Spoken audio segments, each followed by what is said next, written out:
Hello and welcome to Mindful Living, where we explore the art of living with the intention, balance, and inner peace. I am Avik, your host, guiding you through conversations on health, meditation, mental well being, mindfulness, and the mind body connection. Each episode features expert insights to help you grow, heal, and thrive. So, take a deep breath, relax, and join us on this journey to a more mindful and fulfilling life. So, let's get started.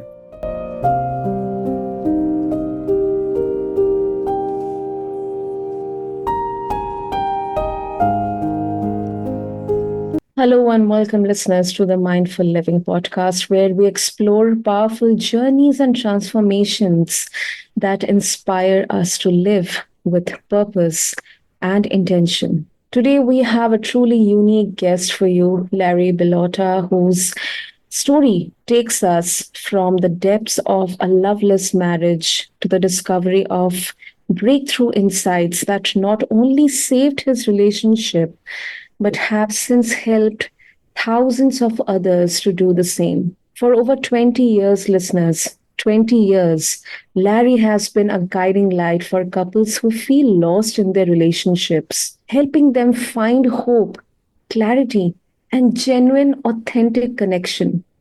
He's here today on the Mindful Living to share the story behind his journey from chaos to clarity and reveal why healing a marriage might only take just one person who's willing to make a change. So, Larry, we are honored to have you with us and thank you so much for coming on the show. Thank you, Susanna. It's great to be here. And the whole idea of a healthy mind is like we can't stop talking about that. Exactly. I know. Larry, your story of enduring a 27-year struggle in a loveless marriage, it's something we have a lot to learn from it. What was the moment or turning point that led you to believe change was possible? So in a normal marriage, when there's trouble, men, women think about who's this person I'm married to, and the problem is out there. And the moment you start to think the problem is out there, you've now made your first mistake. Your first mistake is to think that the person out there is doing something to you, and you're here and they're out there. And so when you see that person out there, you automatically start to think, I'm being victimized by this person. And when you start to think that you're being victimized by something out there in the world of three dimensions. Remember, the three-dimensional world is height, width, and depth. And in that world, we think that there's things out there and they're affecting us. And so when a man is married to a woman, he starts to blame her for what he's struggling with. She starts to blame him for what she's struggling with. And so when somebody starts blaming, they've now made a big mistake because they're now thinking that the world out there is why I'm feeling this way. So today I'd like to focus on one of the things I teach called the invisible lifestyle. And so why is it called the invisible lifestyle? It's called invisible lifestyle because you can't see it. It's a way of life or a style of living that reflects the values of a person or group. Well, what is that person or group? That is your parents, your mother and your father, the people who raise you. So we have lots of people in lots of countries being raised by all kinds of different situations. People are being raised and sent off to boarding schools and all kinds of conditions of grandmothers and aunts and uncles and people raising them who are not their biological mother and father. So what happens when you have an invisible lifestyle that you can't see? And so what is the invisible lifestyle? It is the ways and the means and the style and the methods of the mother and father who raised me. And so if I have a mother and father who raised me, I'm being raised by their lifestyle, their value system. And their value system is causing me to take in, and remember, I'm a child. The first 10 years, I'm taking in all kinds of ideas from these people, and I'm not questioning anything. I'm just taking it in as This is the way it is. It's the way it's supposed to be. Now, we have two kinds of people in the invisible lifestyle. We have A people and B people.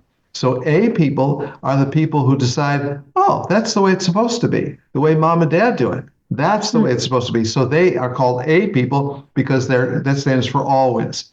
They always do what mom and dad always did. And so then there's B people. Now, B people are really different because they are bucking everything they were given. And they're bucking as like a bucking bronco who throws off the rider. And so what a bucking person does is they go through 3 steps. And this makes their life pretty difficult because the first step is to say, stop, I'm not doing that. And so what happened? So their mind produced an idea from their childhood, and now they say, stop, I'm not doing that. The second step they take is like, I'm doing something else. And they go and borrow a value from something else, the person they married, the person they saw, the person they knew, some other values that they borrow. And when they borrow it, they can't keep it very long, but they borrow it for some period of time. And so I've had people who are raised by, and I'm going to tell you about my scale of 10 to 0. This is called the chaos to purpose scale. And so why is it called the chaos to purpose scale? Because 10, 9, and 8 are purpose. That's where the parents raise you with purpose. And 7, 6, 5 is the twilight zone where they don't really raise you. They don't really teach you. They kind of let you raise yourself. And then 5 down to 0, you're getting abandonment, abuse, and neglect. Those 3 things are happening in your life as emotional abandonment, emotional abuse, emotional neglect. And when those things happen, when they start to stack up like that, they start to put you lower and lower in that 5 to 0. And so what happens is people who are attracted to people, they are attracted to the energy of that person. And what is the energy of that person? Well, somewhere on that scale, they were raised. So let's say a person who's raised at a 9, where they've got really good values. And when I'm talking about good values on this chaos to purpose scale, I'm talking about like a 10 and a 9 are raised with values that they don't even think about anymore. Because remember, it's an invisible lifestyle. It's a lifestyle that they can't see. And so what do they get? They get things that are really helpful. Ideas like commitments, loyalty, service, kindness, humility, acceptance, sharing, forgiveness. They get all those kinds of values when they're raised high on the scale. And so when they're raised that high, they just don't know anything else, but they remember it's an invisible lifestyle. So now they have it and they don't even question it. So what happens is they get attracted to a person who is raised lower on the scale, like a 2, like a 3, like a 1, like a 0. Okay, what are those people? Those people have values too. And those values are not really good because they are from parents who are really troubled. They haven't solved their own problems. They haven't gone for any help. And so they have values of selfishness or lying or survival or gossip or defensiveness or worry or doubt. And those are all values that they believe in and they go to. And so now we've got people from high values, commitment, loyalty, etc., and people from low values, survival and defensiveness.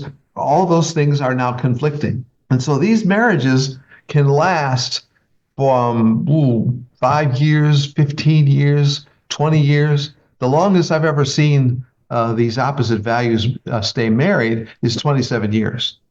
And the reason they stayed married that long is because somebody kept on saying, oh, I can take it. I can stay in this. Now, remember, we're not talking about a marriage as a physical abuse, because when we're in marriages of physical abuse, we're now involved in the police. We are now involved in law enforcement because the law enforcement doesn't let us beat each other up, right? But can you imagine the police coming to the house because I'm being emotionally abused? Can you imagine that? I'm being emotionally abused. Like, whoa, geez, I'm sorry. Well, you're calling the police about emotional abuse, so we don't do anything about that. Why don't you go see a counselor? Well, we're only here for physical abuse. You see the big difference? Yes. The big difference is the police involved for physical abuse, emotional abuse, nobody cares. That's true. So now that we were talking about the invisible lifestyle, the longer that lifestyle remains invisible, the longer the people don't talk about it. And that's really what I'm getting at when I bring up invisible lifestyle. The more the two people who are in an intimate relationship do not talk about that invisible lifestyle, the less they know. And the less they realize and the less they can finally come to grips with, oh, you're that way because. and I'm that way because. And the more they tell that I'm that way because, the more possible it becomes for them to get a connection to each other. And so that's really one of the things that happened in my own marriage is as we started to talk about how we did what we did and why we did that, the more we talked about it, the friendlier we became. But the less we talked about it and the less we knew about the invisible lifestyle, the more hostile we became. And so the idea about talking about the invisible lifestyle is very useful for anybody in any relationship, because all you have to do is start talking about what happened to you. That's actually the name of a book, What Happened to You.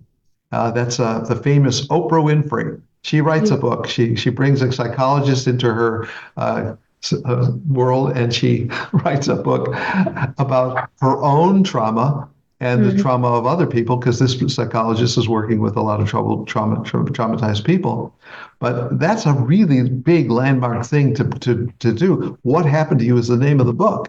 Well, it turns out it's all of our books. We all have a book called What Happened to You, but we don't want to talk about it because we're not talking about the invisible lifestyle.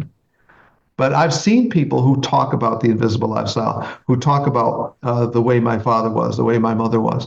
And the more we can, and then this is not to blame the mother and the father. This is to explain, how did it happen? What were they struggling with that made them do this to me?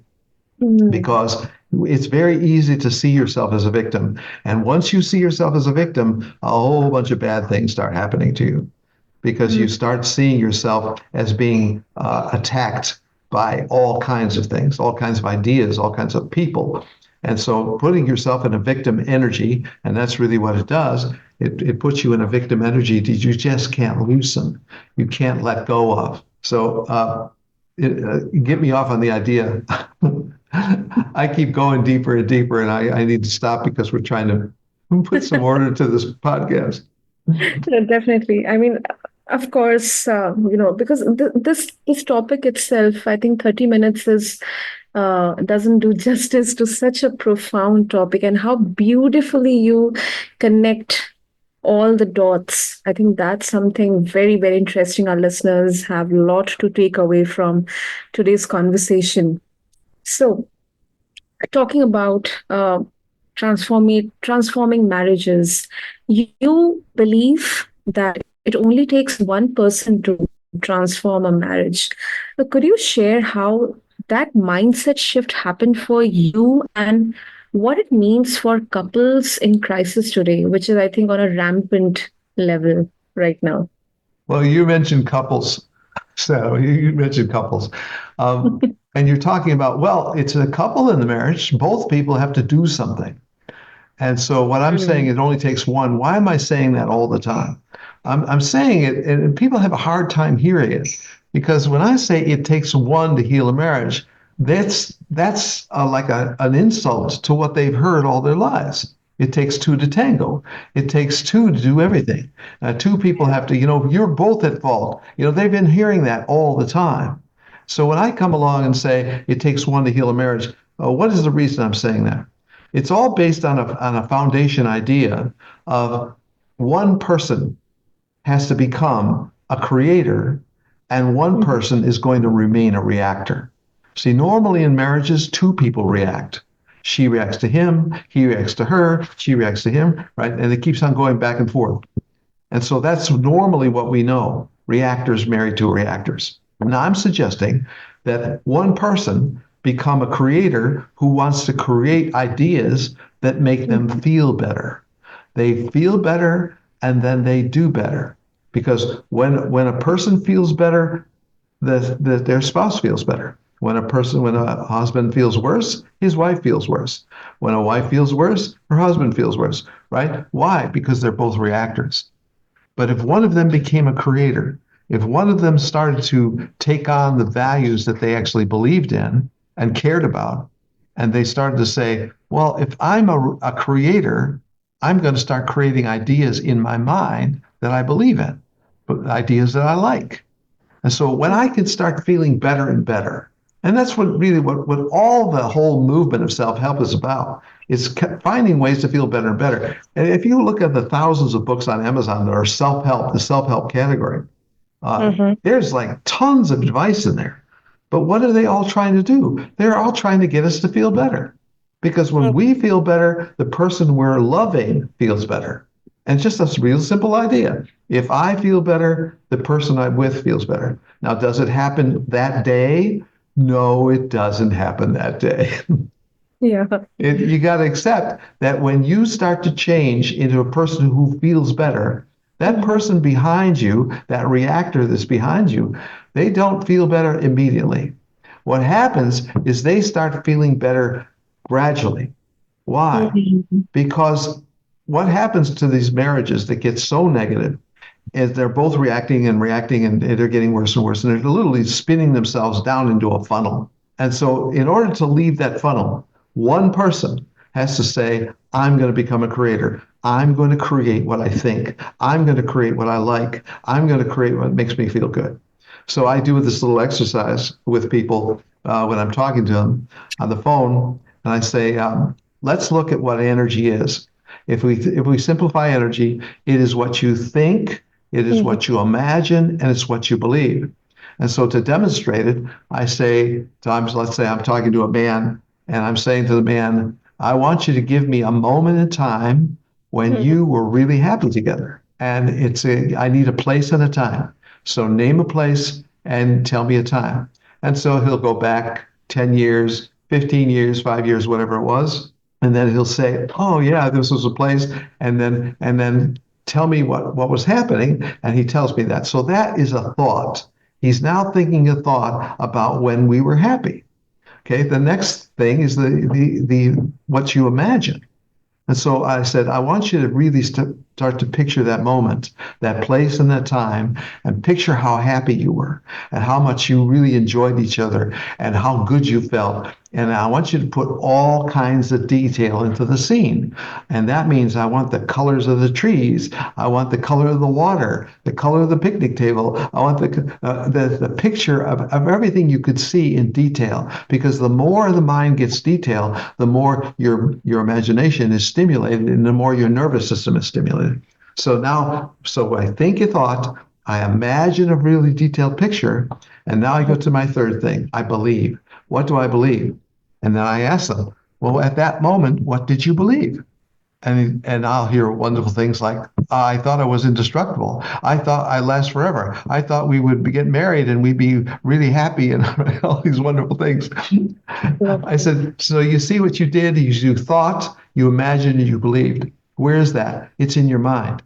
That's where it is. It's not on paper. It's not on a desk in front of you. It's not in the car. It's where your mind is. And so that's what you're doing. You are changing your mind. You're creating in your mind that makes you feel better. And when you feel better, you start to actually give off a vibration. You give off the vibration of frequency. You give off an energy. You give off a sensitivity. You give off a feeling, of an attitude, a mood. And when you're giving all that off, you're giving out an energy that the person closest to you feels. Now, I say it's not going to be changed today. Why am I saying that? Because when the energy starts changing, it's a shock to the person who's spiraling down in that cyclone. They're spiraling down because they're going around in a downward fashion into the center of that funnel, and they just can't get out right away because there's a pressure literally holding them there. They're holding them in that negativity, in that criticism, in that blame. And if we go back to the invisible lifestyle, let's look in the childhood. And what do we see? We see a real critical mother, a real critical, blaming, fault-finding mother. Well, that's a whole system that's been installed in that person, right? So if the husband is going to be the one to create, if he's going to be the one to leave that negative funnel, he's got to really push himself out of there. He's got to really start going up. And he's got to start telling stories of what he thinks and what he believes and what he feels and using his imagination. And he's got to do that a lot. Now, some people can't survive that because they can't get enough help, they can't get enough support, they can't get enough teaching, and they can't get it in there into themselves, into their mind fast enough. But if you can do that, if you can start, and how many self-help books are there on Amazon? Like 12,000? I can't remember what the number is. But there's like lots of books at the top of the list. And the reason that they're at the top of the list is because people like them. They relate to them. And what are those books all about? They're about giving ways to think about feeling better. That's all they're doing. They're saying, here's a way to feel better. Here's something you can think about. What is all that? That's all stuff in the mind. And so they're all working in the thoughts of the mind to try to get us to find a way to attach to something we believe in, something we like, something that feels enjoyable. And so now this one person, creator, remember this wife is a reactor, and this man has decided to leave his reactor life and become a creator. He's going to start to create what he likes, what he feels good about, what he believes in, what he enjoys, all the positive stuff. Because that's what all the books are doing. The books are saying, this is all the positive stuff you need to go to, right? So he starts to really take that on, and he starts to believe in it. He starts to feel good about it. Well, as he starts to feel better, what is the reactor going to do? The reactor is going to start with her negative condition. Well, what's that good, man? And she's going to be critical, and she's going to be blaming, and she's going to be fault finding, because that's what she does. She's a reactor. And so she's getting this positive energy, this new positive energy. She's suspicious right away. She doesn't trust it. She doesn't think it'll last. And so that's how she reacts to it. And that's how virtually everyone in an intimate relationship reacts. When somebody starts going through a change, they react to it. And they react to it negatively because they're in a very negative system. And because they're in this negative thought system, they can't get out. And so the person who decides to become that creator is a person who's committed to being that way, and they're going to live that way. And you really do need a support system around you to help you and to encourage you and to build you up when you're hurting like that. Because when a negative person is married to a positive person, it's a real struggle. Because what are they really doing? Well, the negative person is saying, I believe in negative things, and I want you to come here with me. Then the positive person says, I believe in positive things, and I want you to come here and be with me. Right? Yeah. So that's the contest. And so now the question is, who's going to win the contest? Is the negative person going to drag down the positive person to where they are? Or is the positive person going to pull the negative person up to where they are? And that's really where inspiring stories come from. Inspiring stories come from really difficult, challenging, heartache, loss kinds of situations where people stay and they keep on going. And that's really what happened to me. That's actually what my story is. I had to determine that I was going to become more and more positive in a negative situation. And so that became what everybody's got to do. And the longer you wait, the harder it gets to be. Now, why is that? Because when that person you're married to is going down into the spiral of energy, which is getting them exposed to worse and worse ideas, they're literally leaving the positive place where you started. Because when people fall in love, where are they? They're in a positive place. They're in a very good place. Yeah. And so, I often say I can predict where a marriage is going. All I have to do is know the childhood. And I have to know what the parents are. And once I know what the parents are, now I know that's what's going to happen. So what we do when we're young is we do not want to believe that we are going to end up like our mother and father. We do not like it. We don't want to be that way. We don't want to defend that. But when we're around really positive people raised in really good homes, where the parents start really inspiring their children to be really great people, those people do not want to leave what the parents establish. They actually like it, and they'll even defend it. So when I'm talking about the scale, and now I'm really talking about when you're being attracted to each other. When you're being attracted to each other, an energy attracts you. And I'm not talking about the looks of the person. The looks of the person is a temporary thing that's passing away. True. But it's an energy of the person that's attracting you. And so I was talking to a 23-year-old a young man this weekend about attracting people, and he hasn't got a girlfriend, and I said, if some girl gets attracted to you, and she's on the scale and she's a 2, she's raised at 2 on the scale, that means there's abandonment, there's abuse, neglect, right? And you're raised at a 9. And well, normally what happens is the two is not interested in a nine, not at all, not even wanting a nine, not even to be around a nine. And a nine is not normally attracted to a two. But sometimes what happens is really good parents are examples of how to care about the less fortunate. And they demonstrate how we care about the less fortunate. And that actually happens through church and missions and helping people through difficult situations. And so the children, these 9 children, 10 children, these high children on the scale, they'll see their parents caring for the less fortunate people. And what they'll start to conclude is, oh, maybe I should marry the less fortunate. And they start getting an interest in really troubled people as if they could save them. And so men attract really troubled women as if they could save them. And now we have that same battle. Who's going to pull? Is the person down at the bottom of the scale going to pull that person from the top down, or is the person at the top going to pull the down person up? And it really has a lot to do with determination and inspiration. How determined you are and how inspired you are, because those are two different things. Because determination is a drive that you have in yourself that I believe in this, I can do this, I'm not going to get tired, I'm going to stay with this, right? That's determination. But inspiration is I have stories that I read of people who have gone through great things that are really difficult. And they came out and they changed the people in the world that they're in, and they did something very inspiring. And so that's what we want. We want an inspiring story. So determination and inspiration is actually what happens when you're given an invisible lifestyle that you don't want. Because it's very, very hard, because it's like a magnetic force that holds you in the way you're built. And that's what's in your invisible lifestyle. So I had an invisible lifestyle from my mother and father of no conflict. And when they had any conflict, any difference, they literally stopped talking. That was their way to deal with it. And so I got to see that. I got to see how they stopped talking. Like, oh, so like I'm, 4 years old, right? Oh, that's how you do that. You stop talking. Right? So I had that. And so I marry Marcia, and Marcia sees a mother and father who punch each other and criticize each other, right? So she's raised in a fighting value system, right? And so what happens when I'm raised in a shutdown value system? She's raised in a fighting value system. Well, what's going to happen?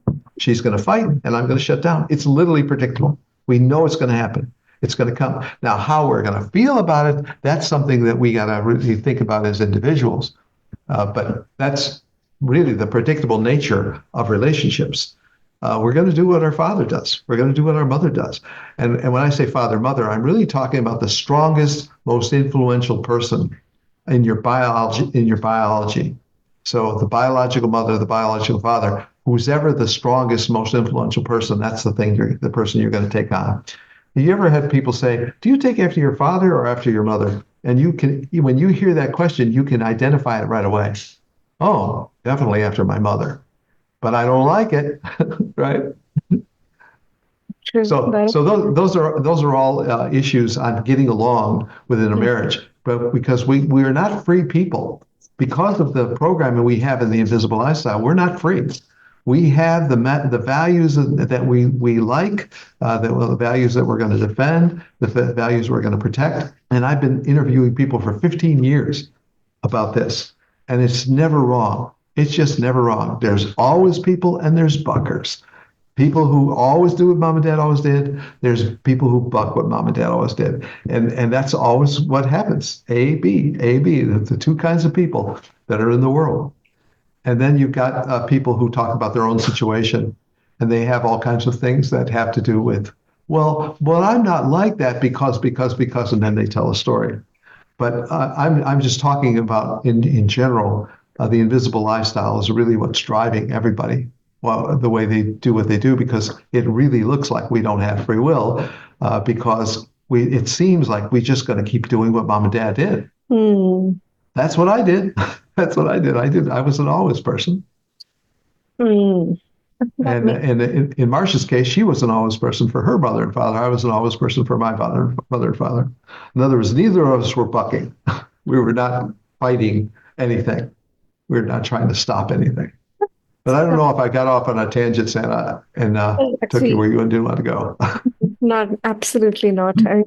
Of course, it is so it's a complex aspect, one of the most complicated aspect of human behavior and society as well. So I think it definitely needs a very different and unique perspective, and I think that's what you have given us today to ponder on upon. Some people may believe, Larry, and somewhere I also think that if a marriage feels loveless for many years, it might be better to part ways. So how do you respond to this question of the Uh, idea of staying in a difficult marriage rather than moving on? so when we're talking about moving on and leaving the marriage, Mm, why do you have to leave a marriage? You have to leave a marriage because uh, let's skip over the easy stuff like I'm not happy.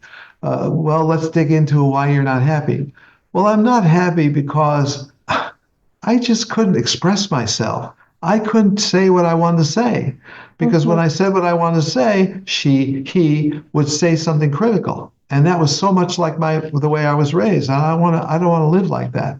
Right. So now I get this phenomena happening to me where I'm literally living in a situation that was like my first 10 years. I'm living in my childhood. mm, Well, if you're living in your childhood and the person you marry is a lot like your father or a lot like your mother, and that father or mother was critical, fault finding, blaming, however you want to say, there's thousands of things we could say. mhm, Uh, what's your chances of staying in that marriage? You married your mother. You married your father.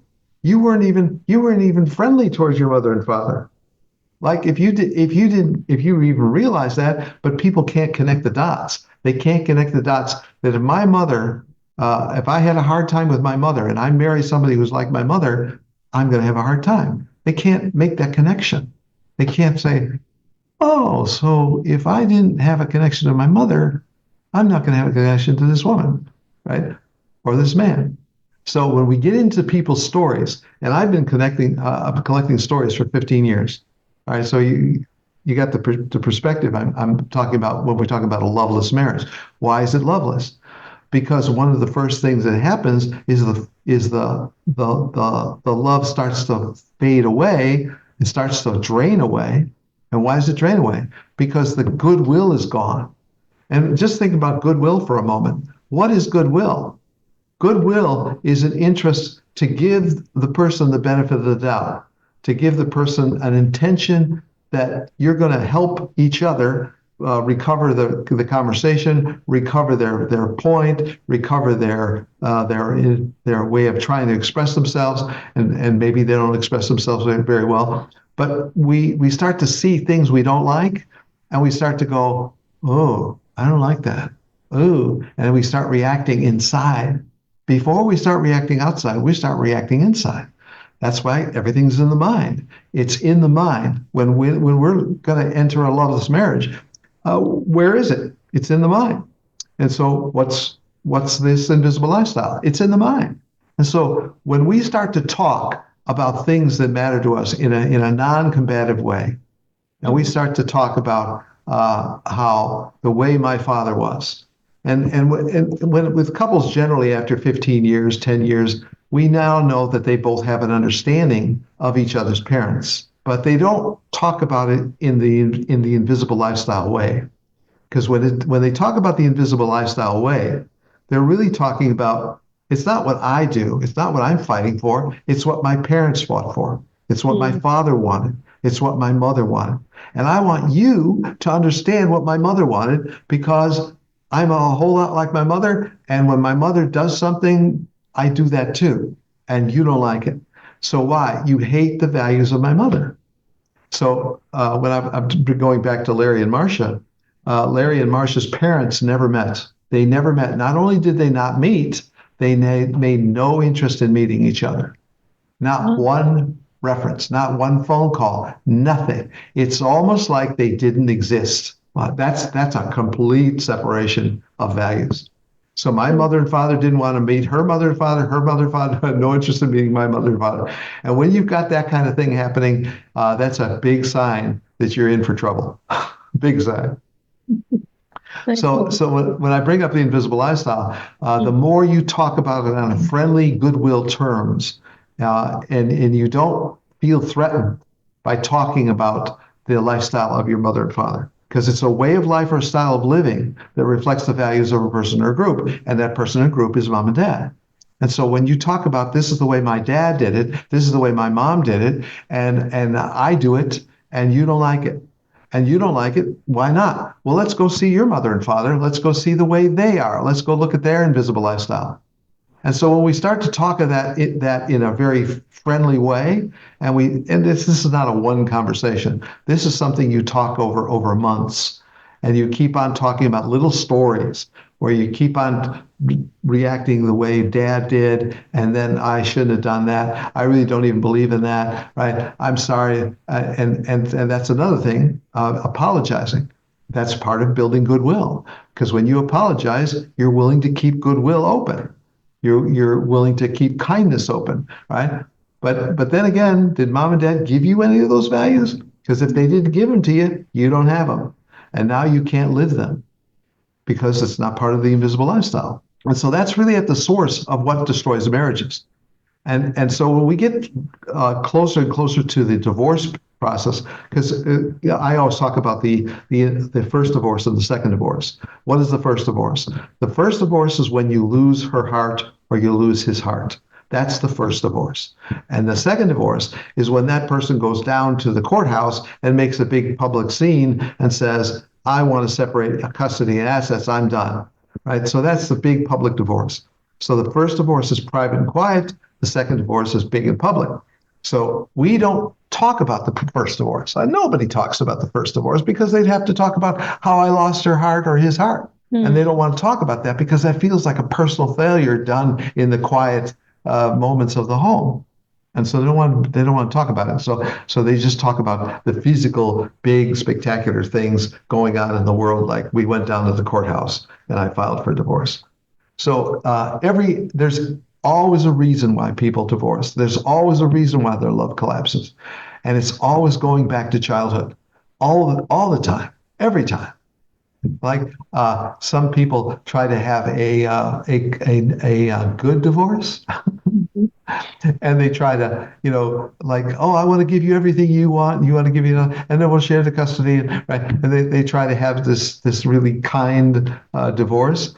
But what if that person doesn't have kind programming? What if they don't have kind messages in their mind? Well, they're not going to have a good divorce. They're not going to have a good anything. And so when you leave a marriage and leave a relationship, you go to the next one. Why are you going?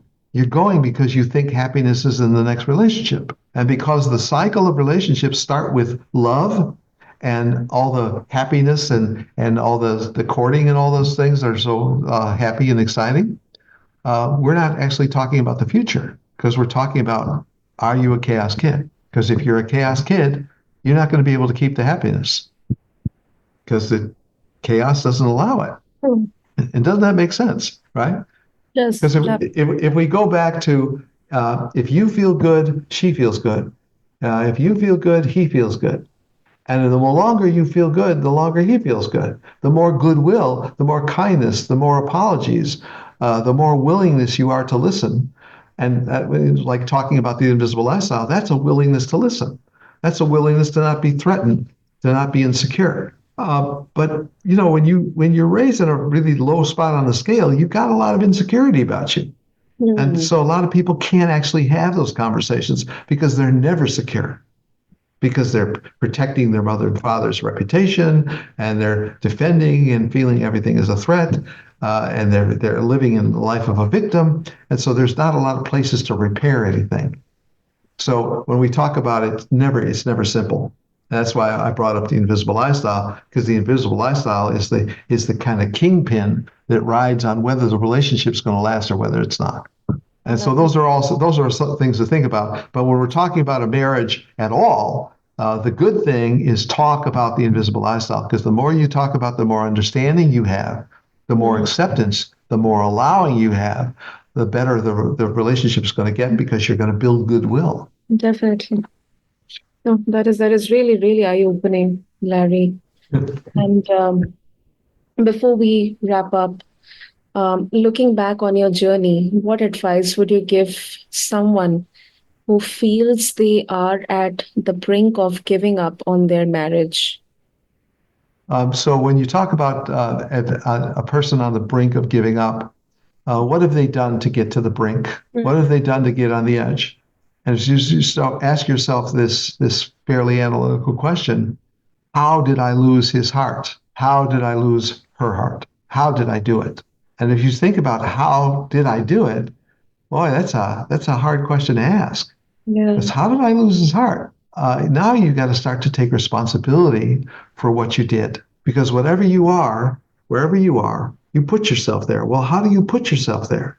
You put yourself there by all the little teeny decisions that you made. So, on a weekend, at a birthday party, um, the baby's diaper needs to be changed. And I told my wife, you do it, right? Yeah. I could have done it, but I told her to do it because I thought that's her responsibility. Now, where did I get that? I got that from my parents. Hmm. You see, we're at a birthday party, and the 1-year-old's got a full diaper.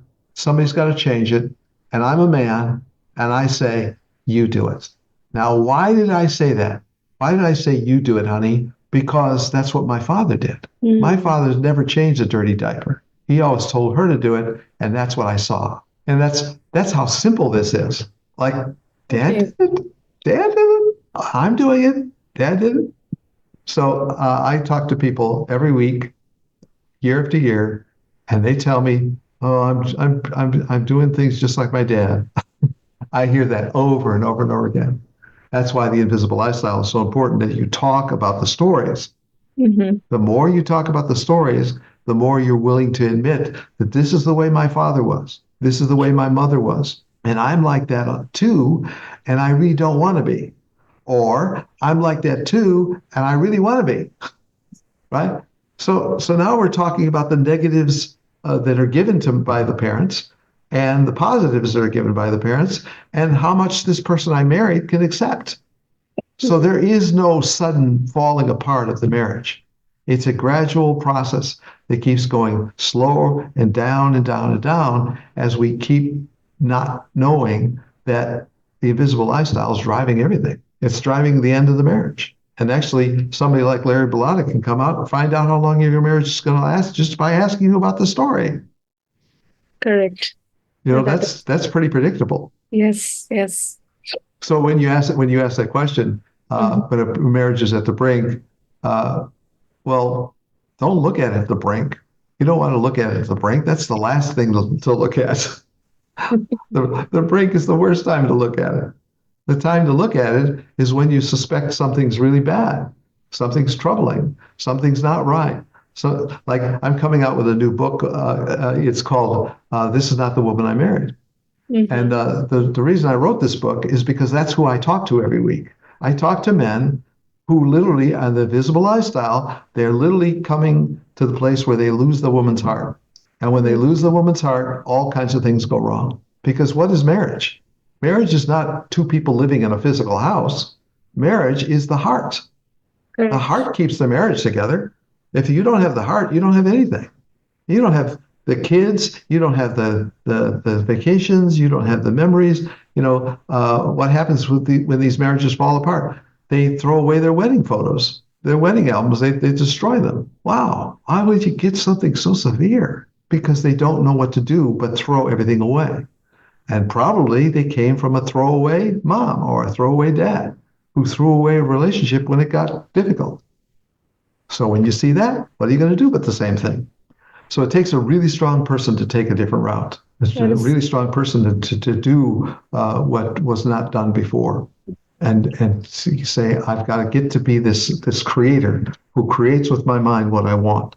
True. And that becomes where the person who is the creator goes. I'm going to this better place. And I'm not going to be stuck in blaming and criticizing this person I married. I'm going to be looking for what can I do to make this life of mine better, make me happier, make me feel better. Because when I feel better, she feels better because she's a reactor. That makes perfect sense. The happier I get, the happier my reactor gets because she's a reactor. So if I create an environment of happiness, she's going to react to happiness. Not right away, but eventually. And then we can get into things like, is it believable? Is it really what you're really doing? Do you really believe it? Are you really trying to create that new better life? So that's why I teach a course called the Environment Changer, because the environment changer is the environment of your mind. And that's what has to change, not the environment of the body. The body isn't not going to do anything for you. Then the environment of the mouth, what you say, that's not going to change anything. Leave that alone. What you say with your mouth and what you do with your body doesn't matter. What matters is what you do with your mind. And so when we talk about the invisible lifestyle, that's all mind work. And that's the place we want to be. We don't want to just say, I'm in a loveless marriage. Well, you got there for a reason. Something drove you there. Do you want to keep it there? Do you want to keep that loveless marriage in place and keep on falling apart and adding to it? Or do you want to start to change this direction? Well, you got to change it in your mind. Your mind's got the power to do it. True. Great. Lovely, lovely, Larry. That was indeed a masterclass. And thank you so much for sharing your incredible journey as well as your insights, which remind us that even in our darkest moments, transformation and healing are possible. So if our listeners they want to explore more about your perspective, your work, you have some great resources, in exploring this journey from chaos to clarity, how they can do that. So the one website is youcansavethis.marriage.com. And the second place to go is to larrybilotta.com. And the third place to go is YouTube, Larry Bilotta, Bilotta. And so there's a channel there. There's a lot of videos and things to watch where I explain a lot of these ideas. And so that's where all of it is. Lovely. We'll have all the details mentioned in the show notes. And listeners, if you want to learn more about, be sure to look up Larry's work on marriage transformation. You heard it from him. And his journey offers hope and tools that can bring clarity to even the most challenging relationships in today's world. So be sure to check out the show notes. And thanks to everyone for tuning into this episode of The Mindful Living. And thanks again, Larry, for inspiring us to Thanks, Evan. love, connection, and healing through a new, altogether different lens. Appreciate it. Thank you. All right. Bye-bye.